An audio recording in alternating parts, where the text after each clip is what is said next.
What's up, you filthy casuals? Welcome to the Casual Shenanigans Gaming Podcast, a podcast all about everything PC gaming related. I'm one of your hosts, Jeremiah, and I'm joined by my fellow co-host, Joel. How's it going, folks? Dave, the not-so-evil Viking 13. I had the theme song playing in my ears right now. I'm not sure which browser or tab it's in, so I'm currently browsing for that. And what's James. What's up? And this is episode 99, and you know what that means. It means next week is episode 100. 101! I'm just kidding. No. Homeschool math. Yeah, but episode 100 is next. What? You just did it again, Joel. What? You did it like 30 episodes ago. You just looked and then you went and just looked around your room like, oh, Damon Chipmunk. I was back. Like, I'm feeling something, and the fan was on. I was just like, what the heck is that? It's the podcast ghost. I'm getting the podcast shivers. Oh, I just found it, guys. I just found the tab. That was like 2 minutes of me just like laughing along with whatever you guys were saying. Dave's like, ha ha ha, mirth. I couldn't hear anything. So anyway, next week, episode 100, we are going to be giving away a lot of games. I am so seriously pumped to good announce games. It's going to be awesome. Seriously good games. We're going to tease some stuff again. We are giving away the entire Witcher trilogy, all 3 games. You'll have to play some trivia to qualify for that. We are also giving away a copy of Killing Floor 2. And we are giving away Grand Theft Auto 5. And I would like to say we've been wasting all your Patreon money buying all these games, but I can't because you guys are so awesome. All but the first 2 Witcher games are actually donated by some of the podcast listeners. And I can't thank you guys enough. There's even some more stuff that might be coming in from a few other people who have emailed me.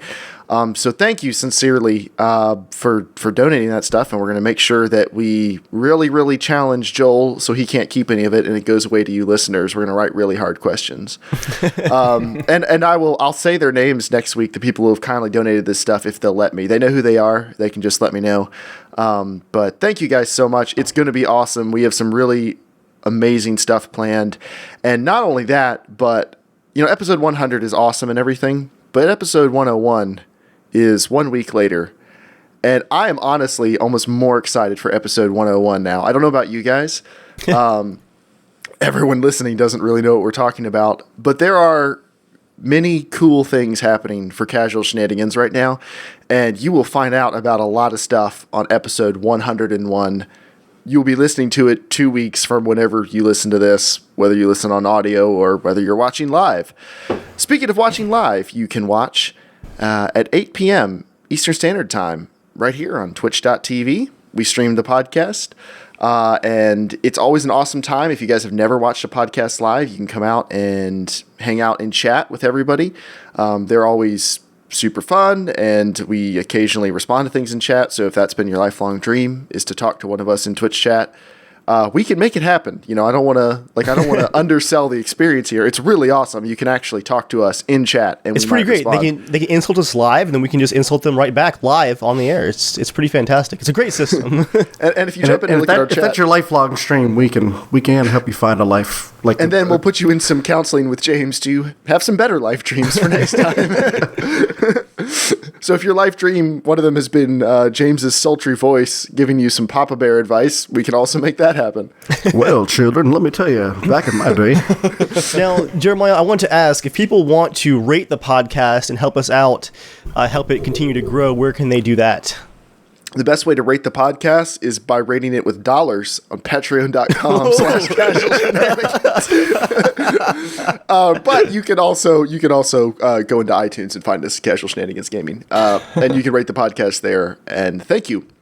The audio downloads have spiked up. It's been growing well on YouTube for months now, and it's growing again on audio. Like, it goes in fits and spurts where, like, it'll grow a bunch and then it'll kind of taper off for a little bit and then it'll start growing a bunch again. And it's growing right now. More people than ever are listening to the podcast, and Joel is more excited than ever. That stretch and yawn was just intense. And Jeremiah, can I take just 30 seconds to read the last review that we got without giving names on iTunes, because it's pretty fantastic. I don't know have you guys seen this review yet? The last I don't one? think I have. I haven't checked for a while. No. What is it? It's from November. This is from the dude. That's part of his name. I'll just get that part out. He says, 5 stars out of 5. These guys are on the balls of PC gaming news. Is that a good thing? I think On those balls. We're stepping right on them.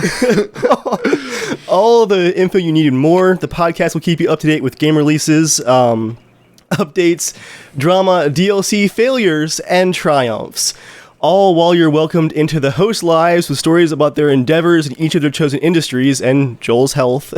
That aren't always gaming, because as the title indicates, these guys are casual gamers that do love what they do. That's a solid review. That's a nice review. Thank you. Thank you, Thanks, dude. dude. The health part was definitely for me, though. That was just for you, Joel. And also, another fun announcement. Joel, did you create this thing we're doing later tonight? Is that no, you? Not this one. Oh, okay. Who made this one? This was by Debbie. Debbie. Okay. Debbie, our the Seal Slappers Grand Theft Auto 5 game master, Debbie. I say she's definitely our administrator when it comes to Grand Theft Auto 5 stuff. She's certainly beating the drum for Grand Theft Auto. We are going to be doing a scavenger hunt in GTA at 10 o'clock Eastern Standard Time right after the podcast. So if you're listening tomorrow, yeah, you missed it. Sorry.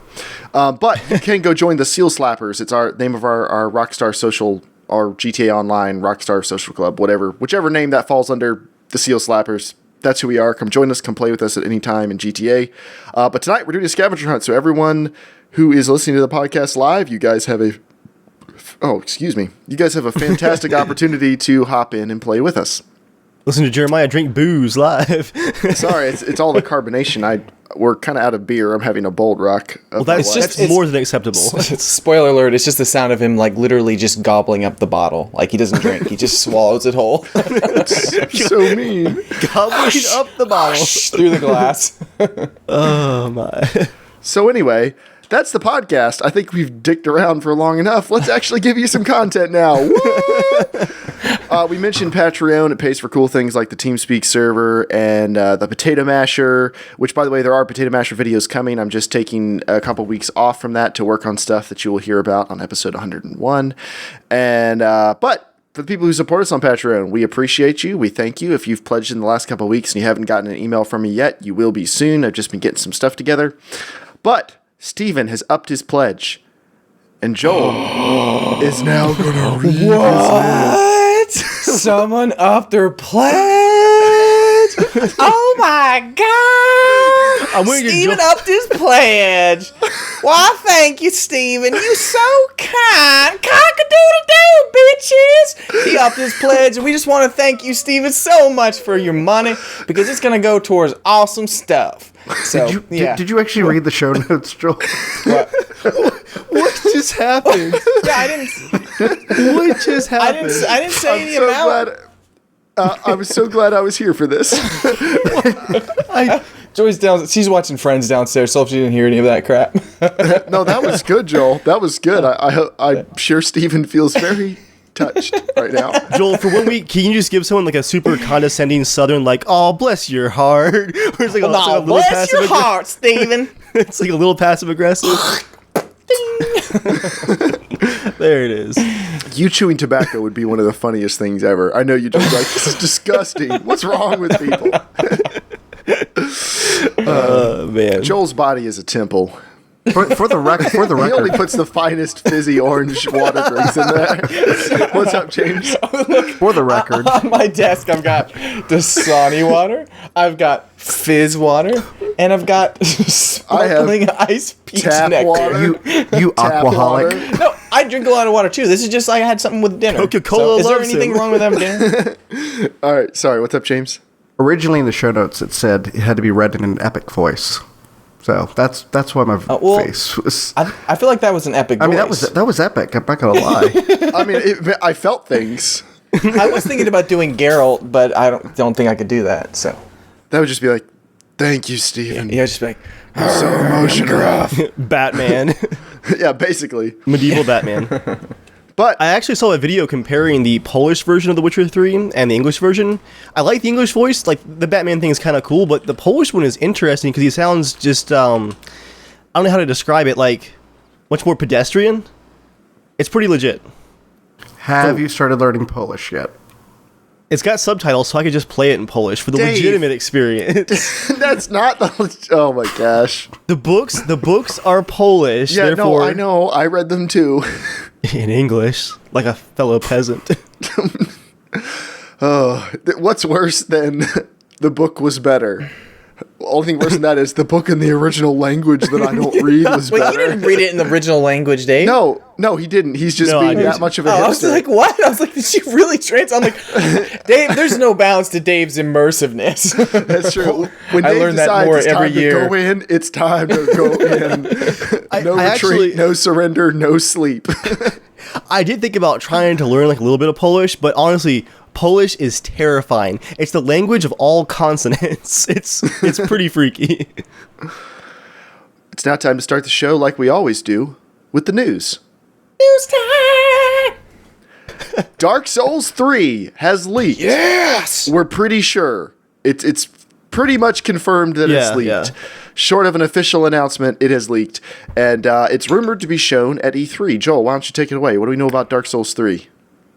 We actually, well, I guess we don't know 100%, but we do know from what the images, like, we just know a little bit what it looks like. Some images supposedly. leaked? Yeah, some images leaked, probably about 15 or 16 of them, and some good detail. So whether or not they're true, but the details sure sound like they're true. I mean, it makes a lot of sense according to Dark Souls stuff. But man, I was really surprised. I was not at all expecting a Dark Souls. Seems kind of early. Now, yeah, it does. I mean, I guess Dark Souls 2 has been out for a little while. It's been like a year and a half, I guess. And I wasn't expecting if they announced it this year, it would be out this year. I figured probably like early summer or, next year. Right.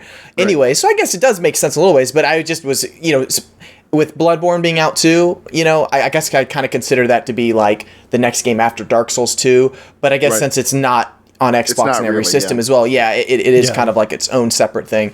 But it looks awesome. It looks really cool. One of the some of the features in it that I'd be curious how it works, but if you played a Dark Souls game before, like kind of save spots or bonfires, you can kind of sit out, change spells and all that kind of stuff. But this game, it sounds like either to enter another person's world or to save in an area, or maybe in certain areas of the level, you actually have to drag a body, like a dead body or something that you killed, and then like stab them with a sword, and it turns into a little bonfire or something like that. That sounds like God of War. That's a very God of War thing to do. Yeah, it sounds kind of crazy. So I'm curious to know if that's actually about...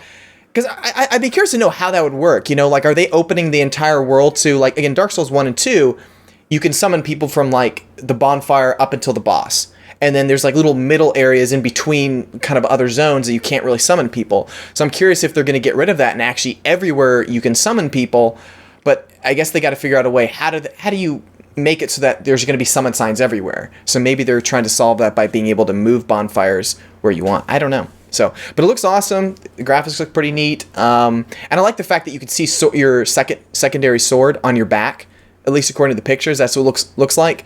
Kind of like in Bloodborne, like when you're fighting an enemy, you can see the other sword. You can see the sword they have or weapon. Where in Dark Souls 2 or Dark Souls 1, you could have a tiny little dagger, and you're hiding a gigantic warhammer in your pants somewhere. Like you just pull it out. Yeah. You know what I mean? So you don't realize. You don't realize every time he plays. My Warhammer is bigger than your Warhammer. His twinkling Titanite reinforced Warhammer. But yeah, no, it's awesome. So I'm really excited. I'm not sure if it's rumored to be by the original director. Yeah, that's exciting. So like, was that guy working on Bloodborne and this at the same time? Like, how would that work? I don't know. Guy's a boss if he is. I don't know. I mean, it wouldn't surprise me if this wasn't coming out till like late next year or maybe the year after. Like, if it's just getting announced, because it seems so early if he's been working on Bloodborne. The rumor Everything says spring says 2016. Yeah, but I mean, we'll see. Dark Souls 2 came out, I think, June or July of last year. It's been just about 1 year. Yeah. Now, Joel, I think the artwork seems to have taken on some of the Bloodborne style. Like, I mean, it's still it looks a little Bloodborne, and it looks more original Dark Souls 1, honestly. I really hope they bring back just the way the character moved and some of the combat from the original one. But Bloodborne, with the updated of Dark Souls 2 to like summon and everything, I hope they stick with signs, not with what Bloodborne did. If they're on like the Bloodborne engine, that's all well and good, but I'd hope if they're trying to make the areas bigger and stuff, like the areas in Bloodborne aren't that big. Like you're never in one section, one room that's huge, because obviously it has stability issues running because it's so detailed. I'd be okay with them scaling that back, keeping the same feel, keep all that blood and wetness and everything, but scale it back so it runs smoother on more systems, I would hope, because I don't want Dark Souls 2 runs great. At least on the PC, it runs fantastic. And on the PS4, I'm assuming it runs pretty well, too. Yeah. So, yeah, it's 60 FPS, so it runs pretty well. So I really want them to carry that over for Dark Souls 3. Yeah, multi-platform. So that's exciting. Yeah, and we'll keep our fingers crossed for Demon Souls. I was going to ask, though, Joel, can you handle a Dark Souls game every year? Oh, heck yes. Well, he just won't stop playing the previous one. He's like Call of Duty now. Yes, stop playing the old ones, though. Are you going to be okay? Well, I'm playing because I love it. I mean, it's so much fun. It really is so much fun. It's weird because I mean, John, I was like, okay, Bloodborne was absolutely incredible, but I think it's definitely more for me. I think a more one-off game. Like, I'm very excited to play the expansion if they come out with one. Like, just new content's gonna be awesome. But I don't think it has the same replayability for me as it does the Dark Souls 1 and 2. Sure. Just because I think, and what John was saying the other day when Jeremiah was on, we were playing PS4 and stuff, and it has like it's serious. Like, I love the story of Dark Souls 1, like the kind of mystery and intrigue of like what the crap's going on. And I like the idea of that you can open a door, all of a sudden you're in a snow area, or all of a sudden you're in like the deep belly of some ridiculous monster thing. You know, where Bloodborne, it was more cohesive and is like connected in a world, and it was very awesome. But I think I liked Dark Souls 1 better as just the overall game because it was, I don't know, it just was crazy, and it had some humor into it as well. Like I think you can have a lot more humor in the game. So, but yeah, I mean, I would take that game every year. So if they do a good quality. Whose press conference do you think it's going to be at? I would say Xbox. Why? Why do you think so? I'm just curious. Actually, I don't know. I guess I got it on Xbox 360, so that's why I'm saying it.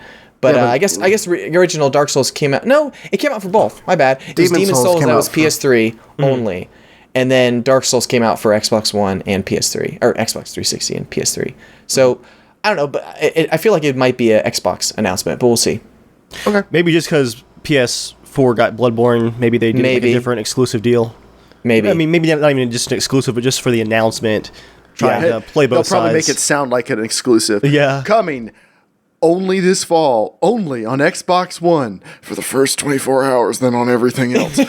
Yeah, probably. Yeah, the best experience, like a preload, is exclusively on Xbox One. It is available on all the others. I'm excited because James is really enjoying playing Dark Souls 2 with me, and it'll be fun to play Dark Souls 3 and stuff together, like starting at the same time. That's a game I'll get on the PS4. Definitely to play with everybody. Like I really want them to get the co-op experience better. But if they do that, I'll definitely buy that on the PS4. All right, Dave, what's our next news item? Well, Jeremiah, let me open the correct tab and I'll tell you. The Witcher 3 has sold over 4 million copies across all platforms in the first 2 weeks. That's just the first 2 weeks. Yeah, that's not GTA huge. That's not Call of Duty huge. But that's bigger than like everything that's not, the God tier of games. Above AAA, there's just like platinum games like Call of Duty, Madden, GTA. Yeah. It's not up there, but for a AAA release, this is huge. As an example, does that include NVIDIA?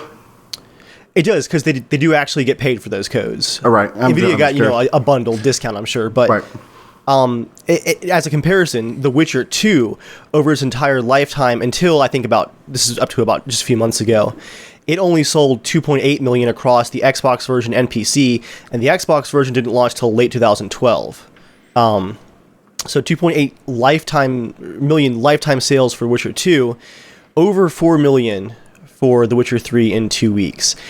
And what's really cool is that PC is actually 1.4 million of that. It's a third of the sales is PC, which is nice. I mean, the consoles That's are just unusual. Yeah. Usually the consoles just have the sheer volume advantage, every time. And the devs have said before, like, The Witcher 3 would not have happened without the consoles. So it's cool to see that the PC is, pulling its weight here for this release. And as far as GOG's optional Galaxy client, that's their kind of Steam competitor for their games, including The Witcher 3, but it is totally optional. They do have almost 700,000 PC players on that client, which is totally optional, which is cool. It does track updates, achievements, time played, stuff like that, just like Steam. But for it to be an optional platform with that many players already using it, that's pretty cool. Good for them for the initial launch, for sure. Yeah, I think. What do you think the percentage of that is NVIDIA on that specifically? That's a good question because we don't have exact sales figures for the cards. It's not a huge portion of it. Like graphics cards don't sell that fast. Yeah, Right. So I mean, I am totally guessing here. I would be surprised if it was 100,000. Like I bet it's substantially less than that. I was gonna say 50 to 100,000 too. Yeah. Yeah, but we don't know for sure. Dave, can you Google real quick, see if you can find any like GTX 900 sales numbers or? I was looking earlier actually, and no one knows. They're not talking about the bundles. Like Nvidia will not talk about bundle stuff. But what's cool is that even though I'm sure that the developers and GOG are getting a lower amount for those Nvidia codes, they are GOG copies. So all the money goes directly to the developers and the publishers of The Witcher 3. It's not like they're giving away a Steam code where Steam takes a third of that discounted price. I'm sure that Nvidia probably got a nice little deal, but everybody wins here basically. Mm-hmm. The only thing I see is this combined sales with the 970, 980, just in general. Oh, what's that? From like January. Okay, what are those? Over $1 million. Since January? Of the cards sold. Mm-hmm. That's pretty good. That might be better than we were thinking then. I'm actually surprised it's that many. Normally... Wait, 1 million graphics cards? Yeah, that's pretty high. That's blowing my mind. I thought the enthusiast market was a lot smaller than that. Well, I mean, it's still small. Yeah, overall. Comparatively, but that's... I mean, apparently in February it took a big hit right after the 4 gigabyte thing. But I mean, Nintendo would be stoked if they sold that many Wii U's probably in that same time period. Like, the enthusiast market isn't tiny. I'm saying for general, like for all generally, PC well, that's stuff, the thing is because the enthusiast market, they don't buy like all at once like the console market does. So I'm surprised it was like in that short a time period. Normally things trickle over years and years and years. Like it's a very slow, steady stream and not a very large one. It doesn't normally come in big spurts, but people really do like the 900 series. So who knows? So I want to park on the GOG Galaxy thing for a second. Yeah. Because it's got some cool features and it's nice they didn't make it mandatory. You know, it's got cool things like you can roll back to previous patches. You can select your DLC manually piece by piece and install it. Like it does you can a lot launch of the things games right. outside of it. You can. Too. You can install the games with GOG Galaxy and then just launch them from the folder while being offline too. Yeah. It does a lot of things right, but you see a lot of people online talking about, well, why doesn't everyone else do this? Like this is so good. They did such a good job. Why doesn't everyone else? Why isn't this their business model? And I'm curious to hear what you guys think. Like, why don't more developers do it this way? Not necessarily have their own client, but like The Witcher 3 is super high quality, wasn't made on that tight of a budget, or that high of a budget. It's released to lots of fanfare. It's making them good money. It's beating their sales expectations. It comes with a low hassle client, and everyone loves it. So why doesn't everyone else do that? which aspect? I'm sorry. Let's say first, why doesn't everyone like the Galaxy client? Why isn't Steam, Origin, and Uplay? Why aren't they like this? Because they don't have to be. Honestly, Right. I would assume that People are used to it. Since GOG is trying to get in the business, having better features, having better client focus is going to be one of their big points to get people to jump on board. Do you think part of the reason is that GOG is mostly it's only dealing with things that's sold through GOG, so GOG Galaxy, it's only games that are DRM free, at least on their platform. They're DRM free. There's certain types of games, like not a lot of AAA games come to GOG. Do you think that has something to do with it, where like Steam has to have more restrictive features in place because they have so many different developers who are going to be throwing a fit about lack security on stuff? Do you think that plays into it? I think so, actually. I was going to bring up the DRM issue, and I think that's actually a huge part of it. Not so much from developers and publishers even, but from the stakeholders in the publishing companies. DRM is not super effective after the first week, but it makes investors feel safe about their investment. It's like a little bit of an insurance policy. Even though there's not a significant real-world advantage to DRM, it looks good on paper, and I think that does still mean something to these larger publishers. I mean, they're also like an up-and-coming company too for what they're doing now. They are. I don't know. I kind of think of it as like, I don't know, independent filmmaker that has nothing to lose, has never done anything. Like they have nothing to lose, you know what I mean? But then you have one that's like a big studio that they've put $250 million into a project. They have a lot to lose because they have to do this every year. Because they're a business, you know what I mean? So, I mean, I think, and they also have to have something that is cooler than Steam. Like, something's got to be better than Steam right now, you know, to make it worth their while. So now, do you think, Joel? Do you think that CD Projekt Red? Do you think their next game is going to be this good? Like this DRM free, this low of a budget, this much content. Like, do you think lightning can strike twice, or are they going to have way too many shareholders breathing down their neck now they know there's this much money at stake? I mean, honestly, I mean, I don't know. I mean, like, if they're able to kind of keep their ability to kind of do what they want, and I was even talking with Dave about, apparently it's not even that amazing of a company, like just the way some people are treated, or like developer wise. No, it's a game company. But still, I'm just saying, like, I think the biggest thing they can learn from Witcher 3 is that people like the way they made this game. You know what I mean? Mm-hmm. So they can go, okay, yeah, we're making a different game. It probably has different combat, different this, but like, I think the biggest improvement over this one over the last two Witchers was they really added kind of modern controls and stuff. They were pretty ancient when it was like, hey, let's have a menu. Instead of just using one button to do something, let's add 5 buttons just because it's more immersive to press 5 buttons to do one thing. You know, they made it not just easier to play, but better to play. You know, just with following quests, like, oh, you have to, you know, and there's a lot of still things they can still improve, but I mean, they did a phenomenal job on the game, and I think the only weakest part they have on it is just a little bit of polish here and there on stuff, but I mean, they should be able, I think they're gonna probably do it again for the next game. I think for The Witcher, go ahead, James. I wonder how much of that the Xbox influenced that, since they were trying to get into the PC. Or get into the console market. Oh, like, obviously, the people that play PC games and solely are used to, you know, a little bit more complicated control schemes. But like, that's a good point, James. RPGs, I would bet that their port of The Witcher 2 to Xbox in 2012 was a big help for prepping for The Witcher 3. As far as controls and like just getting the menus a bit more streamlined, I'd bet, yeah. I think as far as The Witcher 3's success goes, it's like the perfect storm of you have a ridiculously good game. It's like, I think 94% overall on Metacritic now, combined with a really fun success story that you can just like enjoy. Like, oh, these guys worked hard, they love their product, they like their customers, they treat them right. Like, everything's just like a feel-good story about it. So it all helped, I'm sure. Yeah. Until they get bought by EA. all my nightmares. All right. Joel, is this your news item, the next one?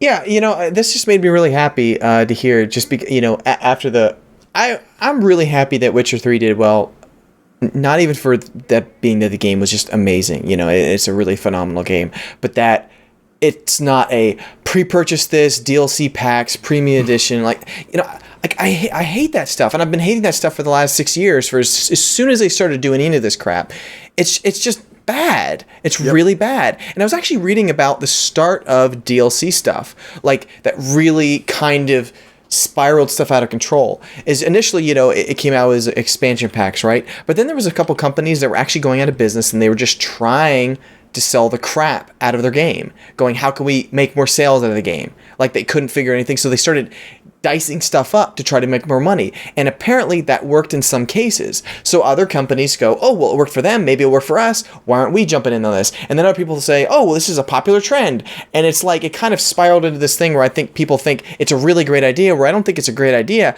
I just think it worked for a few people, and then everyone expects the same thing, and then you think it's going to work. And I think people are really exhausted from it. And so when I read this article about... Oh, James? Go ahead. I was going to say, when I read this article about Halo 5, when it comes out, they're giving away all 15 free DLC maps for free. Nice. And their main purpose is they want to keep the community intact. And they want to apologize for the Master Chief Collection. Well, I mean, I don't think it's actually that. I think it's more like in Halo 4, John and I, we both played the crap out of that game. But there was, I think, 3 or 4 DLC packs. I think we got 1.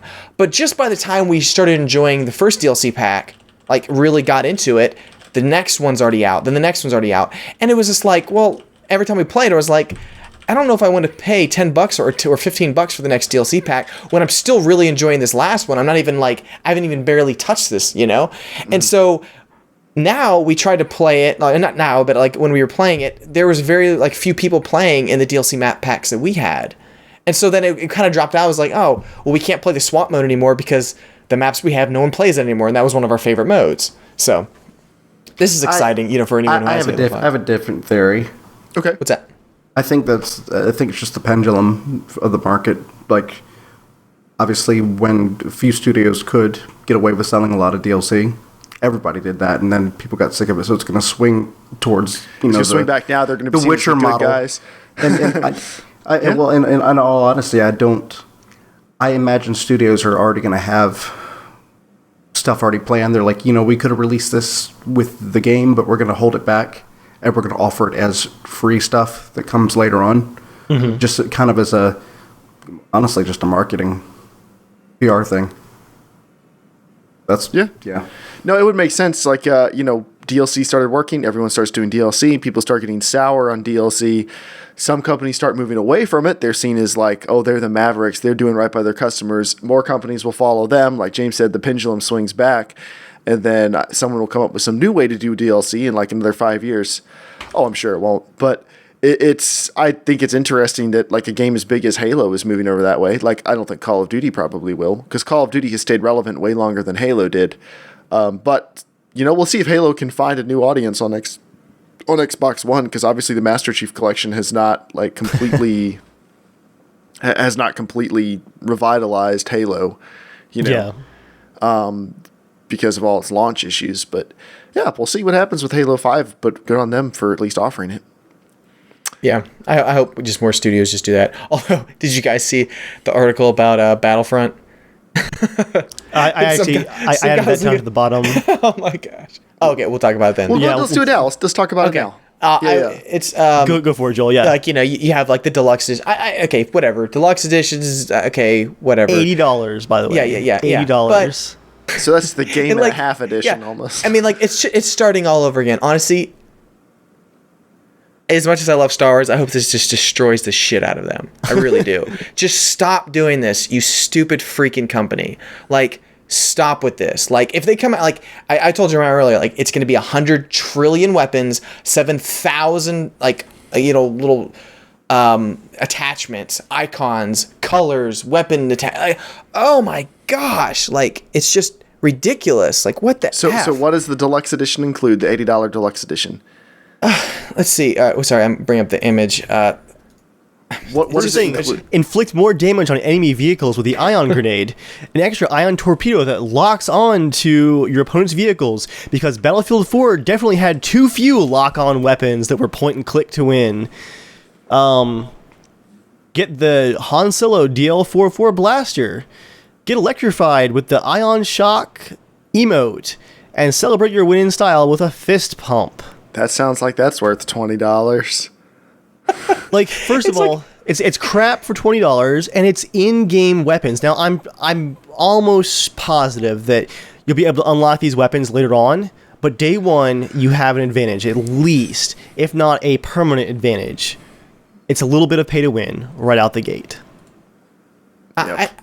I don't even care if people have a better weapon. Like, for gameplay wise, I don't care about that, because there's always people that are better than me anyway, so really it doesn't matter at all. It's not like you're going to go in there and go, oh man, we're all on even ground. No, there's some guy, from who knows where, and it's just absolutely phenomenal at the game. Will just destroy you. Yeah. It'll just destroy you. It's more of like, okay, like why not just be like a pre-order thing? Like, hey, you pre-order the game, like we're giving this thing, kind of like Fallout New Vegas did. You get an extra couple like canteens or like a little pistol or a badge or something. Like, well, whatever, But it's like, here they go again. Like, they literally are not learning anything at all.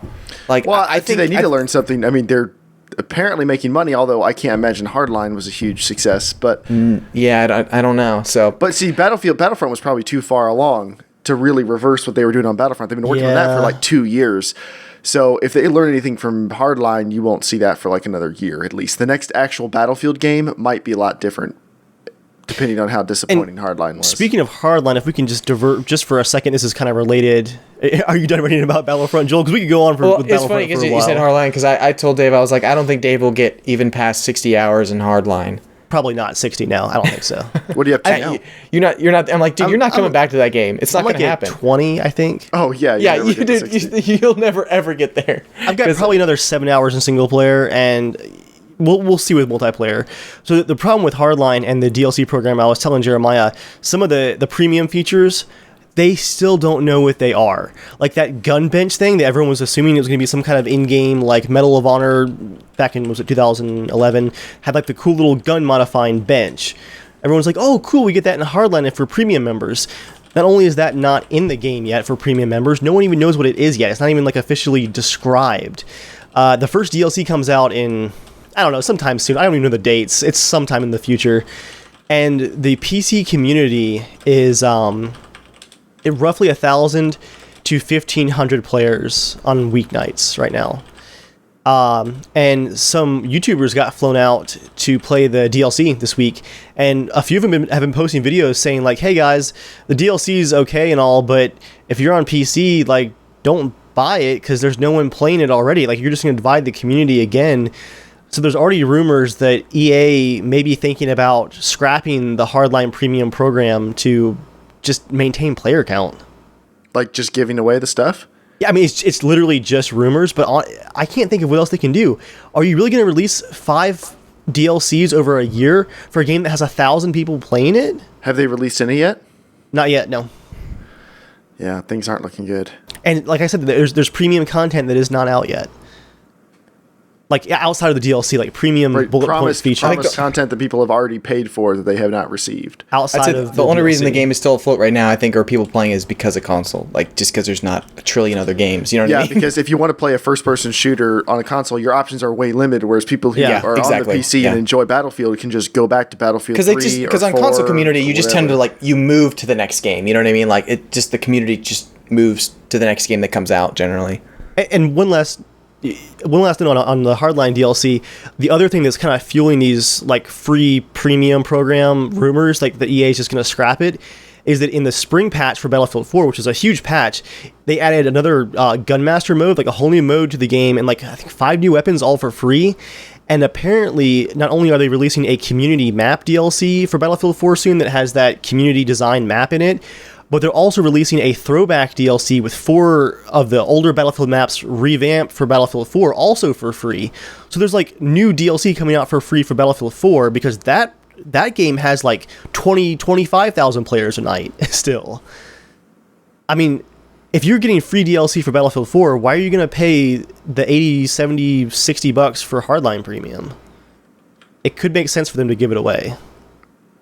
You guys ready for the Ultra Ultimate Premium Platinum Edition of Hardline that'll come out eventually? For $10. You know it will. Yeah. Do you guys feel like we talk about early access, like how it's a gamble, like they literally could just not finish the game? Do you guys ever feel like buying premiums and season passes and stuff could be kind of a gamble too? Depends on the game, I think. Honestly, nowadays, I think I would agree with you, James. Now more that it's like, is it going to come out in time that it's going to be relevant? Like, I'm almost like, I'm not maybe worried that it's going to come out, but I'm more a little bit worried about, like, is it going to come out by the time I even still am interested in even playing it? Like, let's say, let's say The Witcher 3 came out, right? And it performed so bad graphically. It was a great game, but it was so bad. Actually, better example, Bloodborne, right? Let's say, like, trying to summon each other, like, play co-op, like when it first came out, like it was pretty bad. Like it was really hard to get anything to work, right?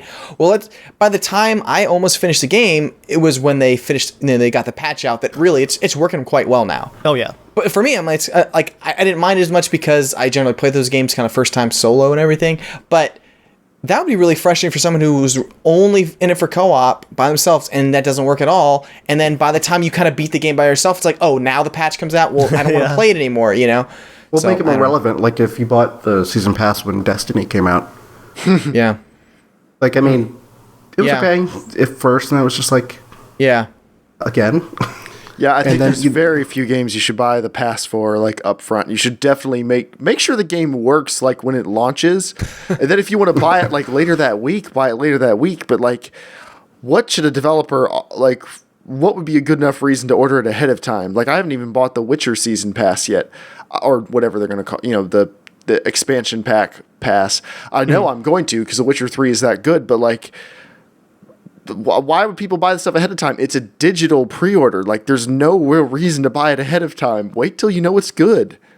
Well, usually this cost savings not even that There Yeah, isn't no, usually there is cost cost saving. savings. They just give you you have the privilege of buying Battlefield Premium for the same price you can buy it as when it releases. Like, there's Dave, no remember that? advantage. Remember that premium you got me for Battlefield 4? You bastard. I was going to say about the Witcher 3 expansion pass. I already bought that because I got a free code for the base game, and I just wanted to give them more money. Like, I trust in the product. Again, I was that's ready a to little buy bit it of an right outlier. now. It's a really awesome game. I would buy Yeah. Cities Skyline Season Pass if they had one. Like, they've done such a good job. I'm not afraid to give them money. Like, they haven't burned me yet. Guess who hasn't bought Hardline Premium, though? This guy. Because Battlefield 4 Premium was not worth it. Although I loved Battlefield 3 Premium. You've got to have your customers trust in your products to do that kind of thing. Yep. That's All right. we're going to see another pendulum swing with that too with Season Pass. I think it's going to be a short fad. Speaking of I hope so. swings, I hope so, James the Wise. You're foretold. We consult James the Old. He's been through these cycles before. James, When what does the when Oracle Atari say? started doing DLC, That was called The Next Game, and it took up 4 megabytes on the they cartridge. they could just add an extra color in the palette. They can sell, it's a red cartridge now. Woo! Guys, remember when we played Indiana Jones on Atari? Oh man, that was We need awesome. to pull up that Dude, video sometime. I want a full PS4 HD remaster of just like 150 old Atari games. That's what I want. Welcome to the PC. We have emulators. Hey, you need to come up with an algorithm to take old games and like vectorize them. With that pixel art stuff, that wouldn't even be that hard, I'm sure. And then Yeah. auto deploy them to the App Store. 1 week of copyright infringement. All right, speaking of pendulum swings, everyone knows how I like upgrading my stuff. Oh boy, here we go. Everyone also knows I like 4K. Oh, do you? And he do cannot lie. I do have a 4K monitor, Dave. Have I told you about it? I've See, heard rumors. when you're gaming at 4K, things are different. Yeah, I have 4K. I like 4K. I didn't buy 4K for gaming. It's nice for gaming, but I bought it for the actual work I do. It makes a huge difference in photo editing, like checking sharpness on pictures and stuff. It also really slows the computer down when you're editing a bunch of RAW files at 4K. But You know the funny part about you're checking the sharpening for photos is you get them so nice, and then your clients view them on like a 3GS. no, I don't. Well, dude, in my office, I have one of my lenses. It's an 85 millimeter 1.8 prime. It's not super sharp wide open. It just isn't. Like, it's what I would call acceptably sharp wide open. And I shoot most of my stuff wide open. Wide open means at the the largest aperture possible, which means you have the most background blur. If you guys are used to seeing pictures with like the really blurry backgrounds, that's a lens being shot like wide open. So I had this picture and I was like, I really like the pose. I took it during an engagement shoot. It was nice, but like it just wasn't that sharp. But I did go ahead and print it out and hang it up in my office. It's 20 by 30 inches, and you can't, like, it looks sharp as a tack when you're right up next to it. Like, you can't see any issues with it. And that just made me laugh. I was like, how many other pictures am I like, I don't know if that's print quality. Like, one of the pictures on my wall that everyone seems to like the most is this one that was shot at f1.4 for any of you photographers in a dark basement, and I was autofocusing with a Canon, which is like hell for anyone who owns Canon cameras. They kind of suck at autofocus. And like that looks super sharp hanging up on the wall just because you can't tell. It's such a large picture, you can't tell when it's printed out. So anyway, I really like 4K. I have a 27-inch Dell 4K monitor. It's great. The only complaints I have with it are that because it's 27 inches, you have to scale everything in Windows, and Windows is not great at scaling. Windows 8 is way better than Windows 7. Windows 7 is almost unusable. But Windows 8 is okay, and Windows 10 is supposed to make that a lot better.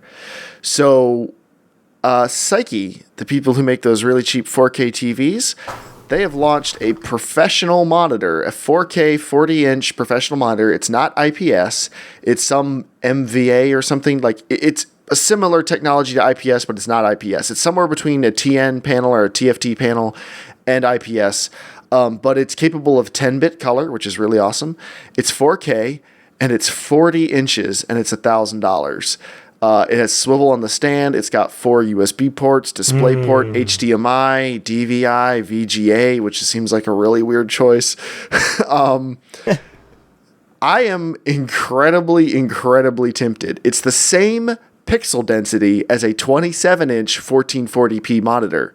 So those 27-inch 1440p monitors that everyone loves these days for high-end gaming, like Dave is using one right now. Yep. That pixel density, but 40 inches on my desk. And like I would only be a little bit tempted, but I did just sell a lens I wasn't using. So I'm sitting on very close to that amount of money right now that I was going to spend on another lens. But maybe I'll just it's for business. It's for maybe photography. I'll just be a lens down for the rest of the season. Who knows? And I extend my offer again to you guys. If any of you want to buy a lightly used Dell 27-inch 4K monitor, you just let me know. Joel, buddy, I know how you've been looking to upgrade your PC a little bit. I'm out of this game. It's for youngins. Half-Life 3 announced. Joel's back. Yeah, that might be the only. So what do you guys like? Do you think 4K is a more entertaining value proposition at 40 inches because you don't have to scale Windows? That's the main advantage of it, other than it's huge, is that Windows does not require any scaling. What do you think? Why does it do that in the freaking anyways? Why does it do that? Why does what? Doesn't Mac OS X, like the latest Mac, work pretty well on like high density screens now? Like, well, it has because they started putting out high density screens, so they have released stuff for it. Remember, on a PC, Microsoft is making Windows. It has to work on legacy hardware. Apple does not give a crap about legacy hardware. No, I know that. That's why. Which is great. That's why they're moving into the future, not just staying in the past. It's great for people. It's great for upper middle class people. That's for sure. But Windows has to work on very old computers as well. So they need scaling because they need to be able to work on like 1024 by 768 monitors, Shutter, as well as 1440p and 4K. So really, they're just hitting the best of both worlds. They're just trying to make it as good of an experience for as many people as possible. And I know that I'm not in a big segment of the population. Like, not many people buy 4K monitors yet. That's not a big thing. There's no reason they should cater to those people yet. But they're not great. The scaling's not great. Hopefully it does get better. Back on the photo editing thing for just a second. It's so slow at 4K. Apple has that new 5K iMac. I'm curious to see what Bridge and Lightroom are like on that 5K iMac, because my computer's ridiculous. Definitely faster. Like, I'm sure it looks great, but my computer's definitely faster. I'd love to throw 100 gigs of RAW files at it and see what happens. Like, that can't be fun. My next editing computer, or I'm gonna probably switch to Mac. I'm waiting. I wouldn't want to get this 5K iMac just because I think the CPU speed is gonna be too slow right now. Yeah. I'll wait for the next generation, because I do know that if you try to do like hardcore stuff on Macs, if you don't get the highest end, you're kind of screwed. Yeah. My brother has the Mac Pro, or that little like the circle cylinder kind of thing, and it's pretty awesome. It runs really, really nice. It should. But I don't want to spend that much. But I am very tempted for the next editing machine, just because my brother and everyone that I'm working with, they all work on Macs and a lot of all the systems. And I want to switch to Adobe Premiere, and it would just be nice to have everything kind of seamlessly work together with everyone. Yeah. And I would love to have that. The 5K on a small, it's not a ridiculous huge screen, but it's something kind of small. That thing's gonna be freaking clear. And you're going to have lots of room if if I shoot the next film at like a 2K or 4K or something like that. You have lots of extra room for, workspace. Yeah. So I say get it, man. Yeah, I love Joel. You have that lens. How much more do you have to spend after that lens? It was like $250. I have all the money because I've got personal money sitting there. But I'm saying, like, how much past, like, over, the lens $250. But then if I sell my Dell monitor, then I make like another $500 back. Joel, the lens sale is just an excuse. That's why he doesn't even care about that. Oh, says the pot to the kettle. Says the pot to the kettle. Have you heard Dave rationalize any of his graphics card purchases? Well, that's what I'm saying. Don't. You really want, go for it, man. That's your entire philosophy for life, Joel. Is I really want it. Go for it. Speaking of which, get that ass. I say, wait. Think about it. Do the adult thing. You're never going to have enough.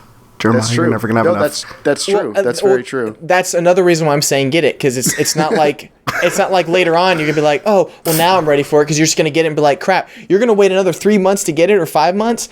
They're gonna have a 5K 40-inch, and then you'll be like, oh god, I got 55K 50-inch. Oh my god. I say go for it, man. Says the person that if convinced you me to already buy. that money needs to go for something completely else. Well, I'm car then shopping don't right now, so that's worth thinking about. Oh. Yeah. Okay, well, that's a serious thing. Then I say go with James. Don't do it. But If you had nothing, have that. But I'm not shopping for a replacement car. I feel like such an ass. Are you kidding me? I'm shopping for a third car. Okay, why are we even debating this? You're getting an extra car. You're like, oh, I don't know if I should get a 40-inch 4K screen. Just 4K screen for your car, I'm making too. myself sound much richer than reality right now. I'm sounding like a giant douche right now. Why don't you show me your bowl of ramen? I had fried rice for dinner, thank you very much, with mixed vegetables and chicken. Ooh, a meat. Well, we can move on. Ooh, a meat. And with that, I feel like that's Joel's only job is to convince people to buy things, though, because I definitely bought 2 decks of Gwent cards today because of what? Joel. Dave? Yeah. I did too. Because Joel bought 3 decks. Now, is that the complete deck of like the Northern Kingdoms or? I got the Northern Realms and I got the Nilfgaardian and like the neutral ones. I guess it has what's like the point of Fog playing and against Ring. someone else? Because then you both have the same deck.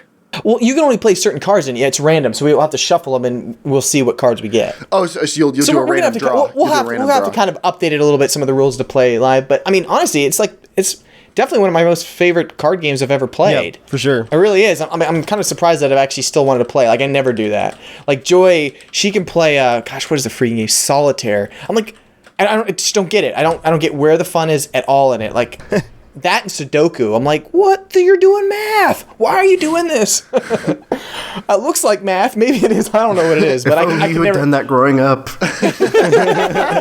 You wouldn't buy so many things now. I'm just kidding. I can subtract. I mean, I'm not wrong, but I'm just kidding. There is actual major Oculus Rift news today. The Oculus Rift has been officially unveiled. Like the final Oculus Rift. Presumably, then it's going to have a major presence at E3. If they're rolling it out the week before E3, they want to get some of that blog roll traffic. They want to be talked about before everyone announces their stuff. But the first quarter of next year, the Oculus Rift's going on sale. They won't tell you the price, but they'll say the computer or the headset plus all the PC hardware needed to run will sell for less than $1,500, which tells you absolutely nothing because, like, it could be $800 and they're like, but you only need a $700 PC, or it could be $200. You need a $1,300 PC. Like, that tells you absolutely nothing. I hope they get the price It to comes $300. with a potato masher. I hope it sells for $300. Ooh, if there was like an Oculus Rift rental service, I'd love to rent it and see, can a $350 PC actually run an Oculus Rift for anything? I bet you could finagle that. I bet you could call and say, Some games. I need to look I'm into just saying demo games. Only because my computer, it had a really hard time on like any legit games. The ones that were like I had a couple space simulator ones. But that was pre-release. Nope. That was pre-release though. Yeah. I mean, I did try it 6 months later, even just on my PC with no Oculus, and it chugged. Like it's a hardcore game. So look, we'll Jeremiah, be realistic. Joel's gonna buy it, so I mean, you don't need to rent it. I'm not sure I'll get the Oculus again. He'll only get Morpheus because Morpheus is going to be the better experience. Can you say that again? What? You're not sure what? You'll get the Oculus again. Remember? Okay. Do you remember why I sold it? I sold it because of Norman, because it was going on sale and I got $450 for it. No, sorry, $500 for it, and I bought it for $400. That's so I was pretty like, awesome. All right, it made sense, and I was able to buy a ticket for Steven to come down and film. Scalper. So I had to. Yeah, I felt bad. I enjoyed it, but there really wasn't any games at the time. So right, it was really for people to play around with. It wasn't really for you to enjoy. It was for developers to work with. I have 3 big details I wanted to talk about this real quickly that I was impressed, that I'm excited for, that they're doing. One is they're adding a built-in headset for it. I mean, headphones into it, and that's I've been listening to a lot of 3D audio lately on YouTube, just like 3D tours, which is really cool. I've never really done that before, and it's just really fascinating. And that's supposed to be built into the Oculus. So that's really exciting that it's already built in. It's like because with the Oculus, it was a little frustrating putting headphones over it. Like, you have a lot of different cables and stuff going over it. It's nice that they already have it built in. You don't have to worry about it. You can apparently take it off and then use your own Good headphones. for people with good headphones. Yeah. But, if your headphones don't fit well over it, then your $150 headphones, $150. How poor do you think I am? well, not pretty poor. You can't afford a Mac. for the upper class. And then there's intelligent, but sure. Yeah. Can we have an impulse cast someday, and we'll just go back and forth?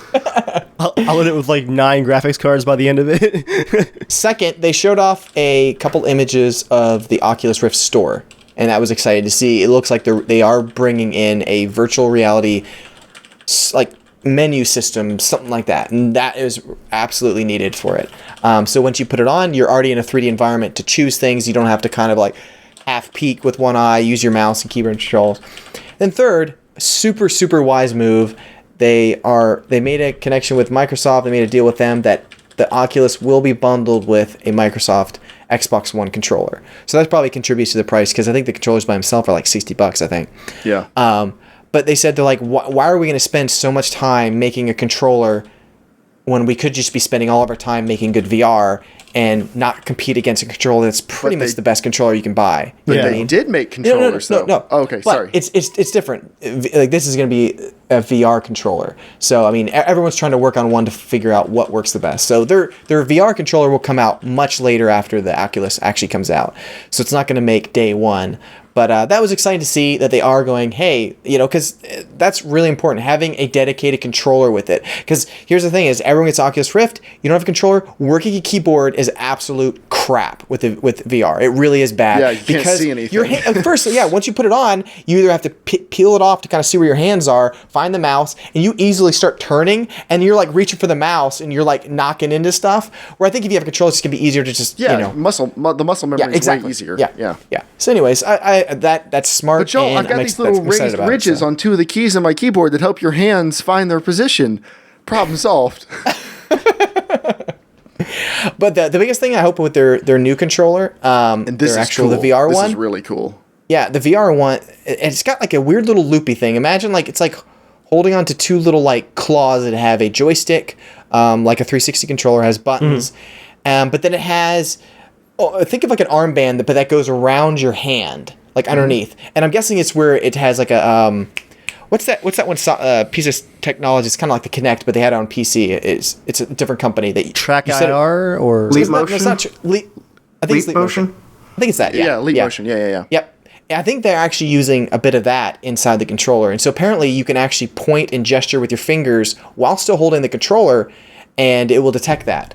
So, because the biggest thing because I read a lot on VR stuff, just like developer kit stuff, like things they've learned. It's really fascinating podcast. And they said the biggest thing they've learned so far is that people like to see their hands in the game. That's really important, because it kind of feels like when you put the VR goggles on that you're like standing on a fence looking over the fence and your hands are behind it. You can't you're looking around, but it feels weird, like you can't interact with it. So just seeing your hands, even if you can't do much with it, it makes you feel like you're in the game more. So the one thing I hope is that they actually add the ability that when you're in VR, you can actually detect where the controllers are when they're turned on. Because that's another big thing. Like, you have to constantly open up, look where the controller is. Like, if you set it down somewhere, if it falls off the table or something, you always have to, like, lift the VR up and down. It'd be cool if it was, like, actually tracked with the camera that's sensing where the Oculus is, where the controllers are. So you could see a little, like, blinking light or, like, a little, like, dim little silhouette icon of where your controllers is. Yeah, I'm really excited about that. That's the type of killer peripheral they kind of need, is something that lets your hands enter the game and be good. Why can't we have the power glove again? That's all I want. Someone's gonna mod. Someone's gonna mod a power I glove. hope so. That would Someone be on epic. Etsy for $500 will sell you a power glove. Oh gosh! You just spent money on Etsy today for Gwent cards. I don't want to hear it. I'm all about that Etsy copyright infringement. Caters to your little loot fetish. I told Dave the reason he got Witcher for his wife is so he could justify spending more on collectibles. Dave's not stupid. When he wanted to get a PS4, he showed his wife Bloodborne and Lego games, and that worked out really well. And then he wants to get Gwent cards. He buys our copy of The Witcher. Dave knows what's up. Jessie doesn't watch this, does she? Not usually. Cool, we're good. But I also claimed half the goodies from the PS4 version. I got one sticker. I got a copy of the map. Wow, a sticker. Woo! I really wanted it. I'm a real fan. I could have given you my map, dude. If you really I'll take wanted two. to. Wait. I do have to say that I told Dave I think I am more immersed than he is in Witcher because I have 2 decks, one more deck than him, and I also have a Witcher coin that's coming along with it. I convinced him to buy the Witcher 2, the Temerian coin that came with the We're Witcher 2 going all Collector's out. Edition. As usual, Hey, you if know you what? want something You know- cool, convince Joel that it would be cool. Joel will buy it. You can borrow I it. like it. I love the game. Yeah, Just as much as Joel, you talk you're- about your you're- annoying bullcrap car stuff that no one cares about. We can talk about Gwent cards. Yeah, Joel, I tell you what, though, you totally got me there. You're so much more immersed than I am. Hey, maybe you should get a 4th deck to be totally immersed. That would show me, dude. If you bought the last deck, I'd be so screwed. I told Dave, I was like, I'm going to play with I Debbie. think we should do a competition to see who can learn Polish first. James is just wanting to watch the world burn now. Yeah, pretty much. I mean, look, we can next year this time. You guys have to know Polish, and you have to be able to play Witcher completely without subtitles in Polish. Yeah, I don't want to play this game. I'll go ahead and fold. So, that was the news. And also our main topic tonight, because we had some news things that... A lot of confessions in there, too, about us throwing money at things. Now Joel's enabling me. I really want to buy that monitor right now. It's good that, like, I don't have, like, a Micro Center or something near me where I can actually go get stuff in person. Like, even though for $4, Amazon will have it here tomorrow, and that's still available. Jeremiah, if you had a Micro Center 2 miles away from your house, how often would you be window shopping? I would love to go for stuff like monitors. I'd love to go look at it, at least, and touch it. I got to touch stuff. If I touch it, I know if it's good or not. Your hand's so big you can feel the entire thing at once. That's true. Most things. Jim, I'm enabling you because everyone needs somebody to blame for their choices. So you know what? I'm the Batman of blame. Just blame me. You'll be happy with your 4K. What does that So people are mean? That's amazing. No, it makes sense. Dave gets me. Dave gets me right now. Yeah, checks no, out. that's really So people are good. like, Jeremy, you got a 4K monitor? Well, Joel really, he pushed me to buy it. He said it would be a good deal, so you could blame me. So you feel better about yourself. I My prefer to take 2970s. responsibility for my own actions. No gods, no kings, only men. He's not the one we deserved. The one we needed. Joel is more than anyone deserves. Nobody deserves that. But we We're did not it anyway. worthy. Hashtag blessed. All right. So anyway, it's time for Let's the not do mail. that again. It's time for the mail, Joel. Mail time. Jeez. Oh. There it is. Donate to Patreon so we can hire a new host who remembers to sing the freaking song. Anyway, you can write into the show, casualshenanigans@gmail.com, to be a part of the show. Just like Grant. Grant said, "Hey guys, I just wanted to give my quick thanks and then ask a quick question. First of all, thank you for helping me understand what the Witcher series is all about. I've never been a person who liked fantasy RPGs, but one day I bought The Witcher 2 because it was only $4. I couldn't get into it, and I just chalked that up to me not liking fantasy RPGs. Then a couple of days ago, you guys were reviewing various aspects of The Witcher 3 on one of your podcasts, and one of you started describing that quest where you can help or kill the Noonwraith at the well. You guys said something along the lines of, you actually have to do real Witcher work. You have to research, prepare, etc. That's when it clicked for me. I bought Witcher 3 that day, and I've logged 20 hours since, which is much higher than normal Nice. for me. So thanks for helping me understand the only fantasy RPG I've ever liked. That's high praise." I honestly, on a side note, I feel like The Witcher is really good at grounding the fantasy parts. It's a very medieval world, kind of like how Game of Thrones does it, where there's magic and myth and stuff like that, but it's grounded by so much just like human depravity that it feels very real. And then he has a question.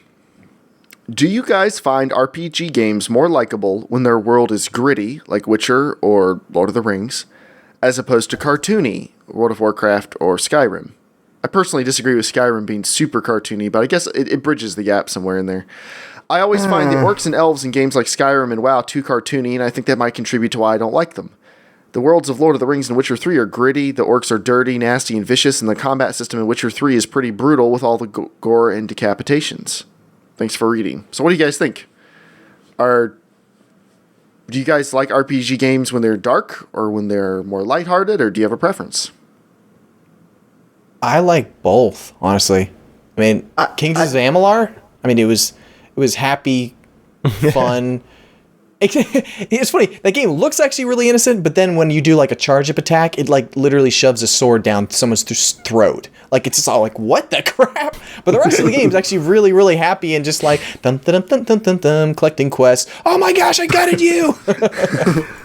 I like that song. We should collecting quests, killing a bunny. Oh, I found a new subreddit today. r/effing with nature, although it's spelled all the way out. and it's just people screwing with animals. Like this guy put a skateboard underneath a turtle, and so the turtle is strapped to it, and the turtle's running along the ground like super fast on the skateboard. and there's one where like sounds pretty awful. where this cat chases off alligators who are coming out of the water to try to steal its food, and this house cat is swatting at it, like a 3 or 4 foot long alligator, and like hissing at it like as an idiot.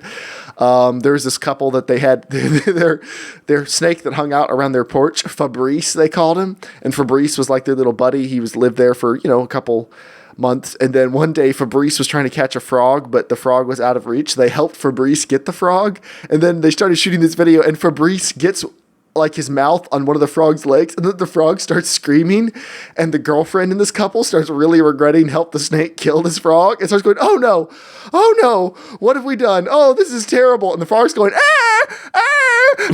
and the snake's just like, mine.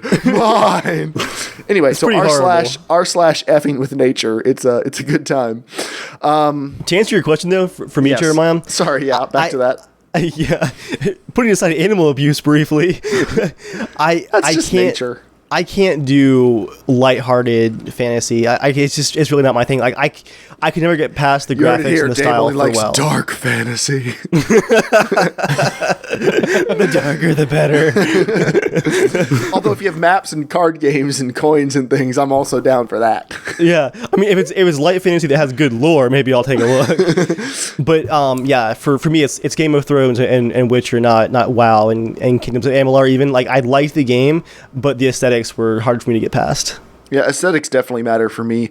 Also, I think a lot it comes down to just the way the gameplay is styled. Like, the thing that kills WoW for me is all the freaking pop-ups and boxes everywhere, and the insultingly stupid fetch quests, the same thing that's in, like, Dragon Age and the Elder Scrolls games. I like the Elder Scrolls games, but, like, it's so stupid, a lot of the side quests in those games, where it's literally like, hello, savior of the entire realm. I need 11 onions, and I can't go pick them from that garden over there that I'm pointing at. There's a wolf. Can you go scare off one wolf and pick these onions for me? It's like, no, screw off. I got stuff to do. Like, that's stupid. Like, that for me drags, like, if the game takes itself seriously, I'll get immersed into it. Exactly. But that's a good way of putting it. Yeah, or if the game is totally over the top like Borderlands, I'm also down with that. But like, if it's going to be stupid, it should commit. It shouldn't toe the line. Like, the Elder Scrolls games, I don't think are trying to be lighthearted. I think they're just using kind of older game design elements. So the style has gotten grittier. Like, when they went to Skyrim, people's faces glowed less, and, their eyes were a little less dead and everything like that. It's actually Joel's life philosophy, I think, is if you're gonna go stupid, commit. Go crazy. But yeah, that's what we think. And then Venki wrote in to casualshenanigans@gmail.com and said, hey, filthy casuals. What's up, you filthy casual? I would be interested in listening to you guys talk about Deus Ex Mankind Divided. I personally feel that Deus Ex Human Revolution was an awesome game and that it gives good reason for people to be excited about the sequel. So what do you think of it? Have you guys played any of the previous Deus Ex games, especially Human Revolution? If yes, can you just spend some time talking about the series in general too?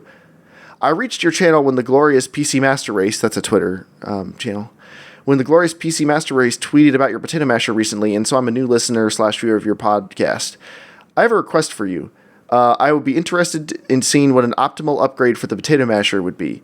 Like, what's the next best upgrade? The graphics card, the processor, the RAM. What would be the best bang for the buck upgrade for the Potato Masher? I'm loving your content and can't understand where you haven't gotten all the subscribers you deserve yet. I wish you good luck with your channel and life. Cheers and Shao. Venki from India. P.S. Is there a way I can support you guys in ways other than Patreon? I'm just a college student, and so I would love more cheaper ways to encourage you guys. So I read the whole email up front because there's a couple different things, so we'll just work backwards. Yeah. Well, you can donate only like $1 on Patreon, but in all seriousness, Venki, Or student loans. yeah, I'm just kidding. Donate your student loans to us. Yeah. No, Venki, in all textbooks. in all seriousness, it's enough to us that you're listening to the podcast and you enjoy it and you like our content. Like, we really appreciate everyone who supports us on Patreon, but we don't give them any special treatment. I mean, they get a few things a little Other than the early, but special treatment they get. they get a couple things early, but everyone gets us stuff eventually. Like, we're not, you mean just as much to us in that you... It's so they're timed Listen. exclusives. Is that what you're saying? Exactly. Oh my gosh, James, way to undermine us being nice to this guy. No, I would. Community events, man. Come out to all those community events. Yeah, that'd be... Come out That's the like... best way to really. Stuff like we're doing tonight where, we're doing the I know you're in India, so this, like, time zone wise, this might be a little difficult, but if you can come out to like our GTA events or ARMA events or whatever of those games you play, don't buy any game just because you want to play with us, but if you already own some of those games, come out and play with us. We'd love to, like, get to know you. And it goes for any of our subscribers. Like, our Teamspeak server is in the description of all these videos for a reason. We want you guys to hop on and say hi. Like, people probably, I guess some people might get the impression, like, once you have thousands of subscribers on YouTube, that that's somehow a big deal, but it really isn't. Like, ask us how much money we make. We're not allowed to tell you. But, like, trust me, it's not that big of a deal. Like, not that much really changes other than the number of people on the internet who think you're an idiot.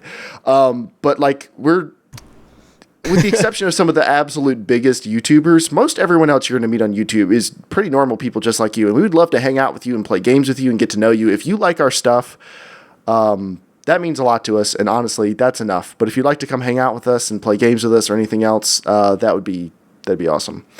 Now, the best bang for the buck upgrade for the Potato Masher, we'll be really quick about that.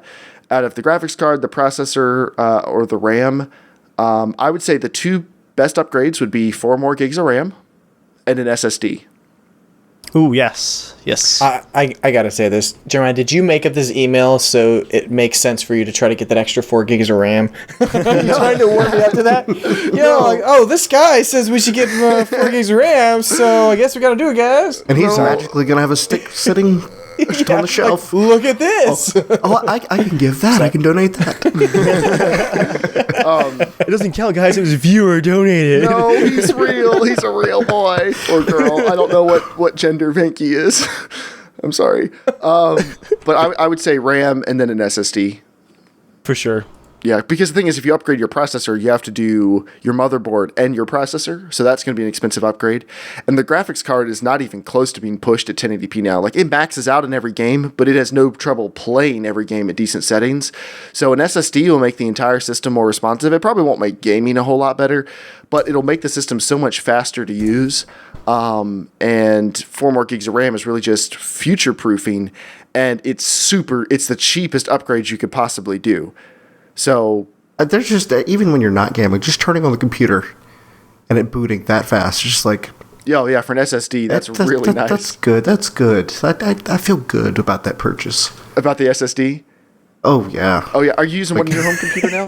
Oh, James, yeah. can you say that again?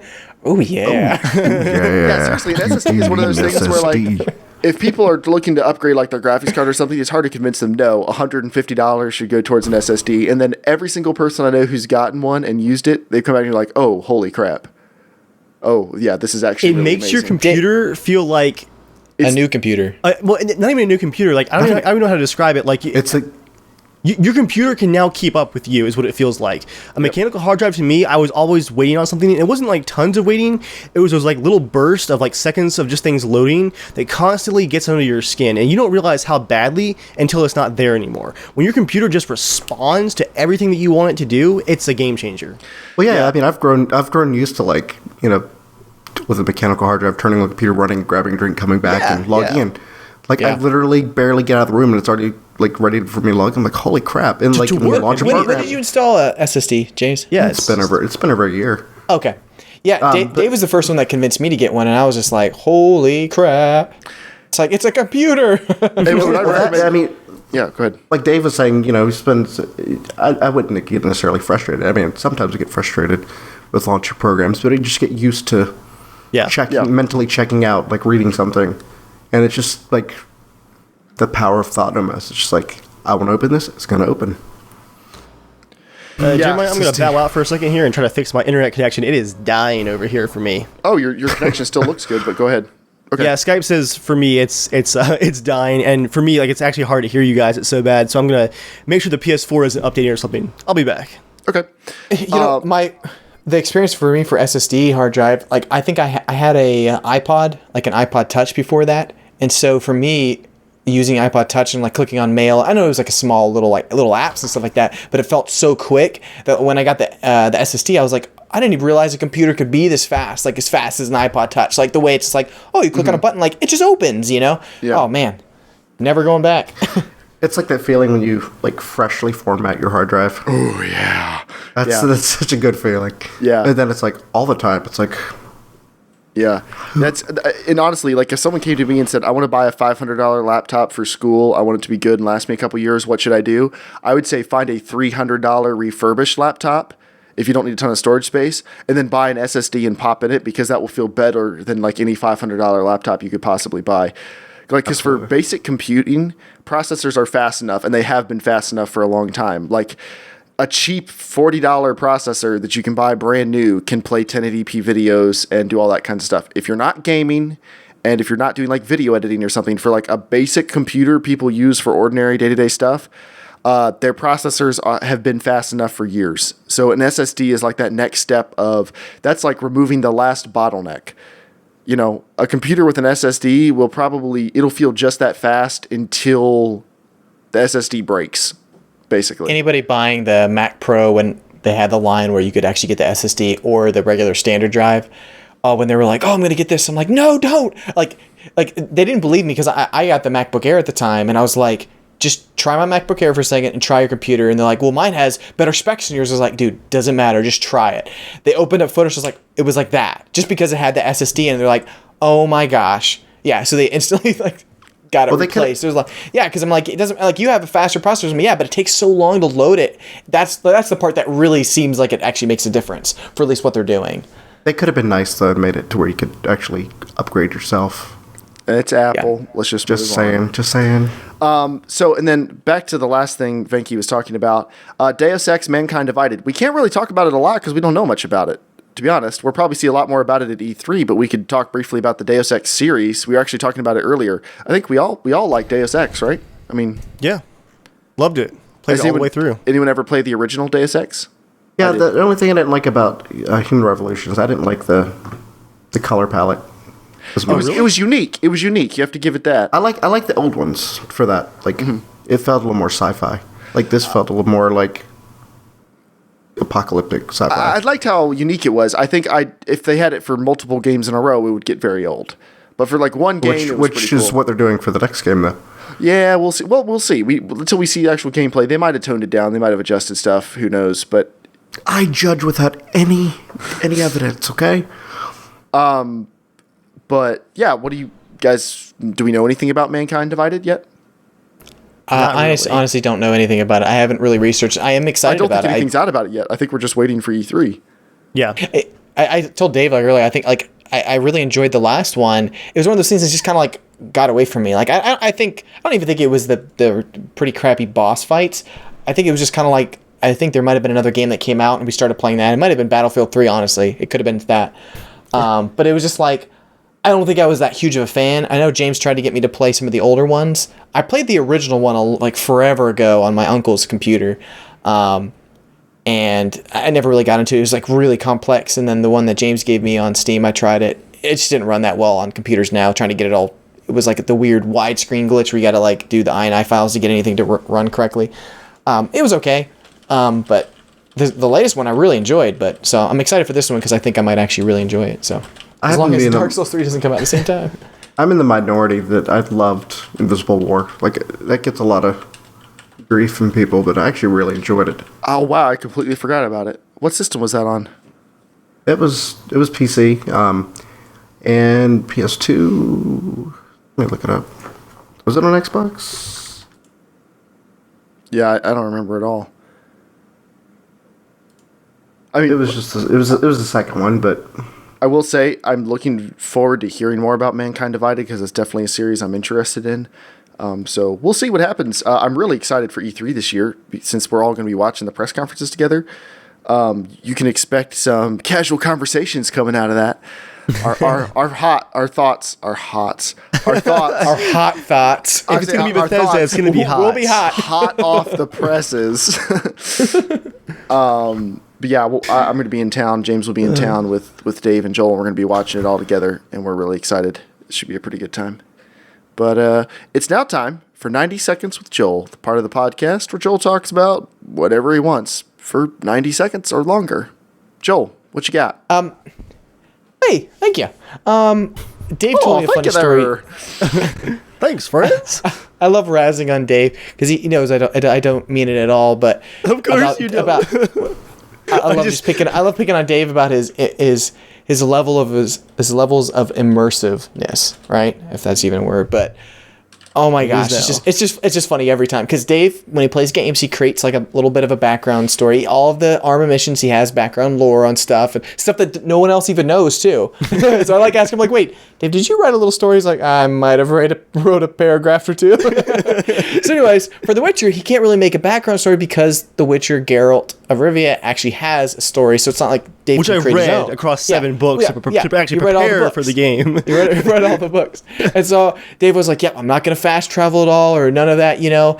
And he didn't do that for he did that for Skyrim as well. And so I was like, Dave, are you staying the course with your rules, not fast traveling and stuff? He's like, well, the only thing I fast travel for is to like bring swords and crap I get back to the stores to sell them, goes back, and then he walks everywhere. And I was like, oh, okay, so you're saying you cheated a little bit. And I just digging on. He's like, no, I didn't cheat. I'm still immersed. I just like the way Dave always responds. But he told me a funny story today, and you got to tell that, Dave, the one about the walking. So what's great is Joel likes to give me a hard time about like oh, you fast travel to sell swords, like oh, you broke the immersion. What he doesn't realize, first of all, is that Joel, as soon as I finished selling my swords to that merchant, I went back to the signpost and I fast traveled back to the town to continue on horseback. That's the part I didn't tell you. I fast traveled to the merchant and then back. Now, if you don't have a horse, do you fast travel, walk back to that same swampy area, and continue from then?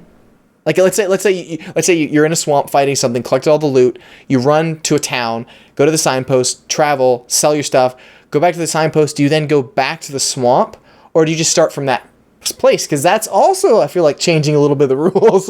Well, I would go back to the signpost because I've only done loot selling runs like that probably 4 or 5 times in the whole game because I'll push my inventory to the limit before I make that run.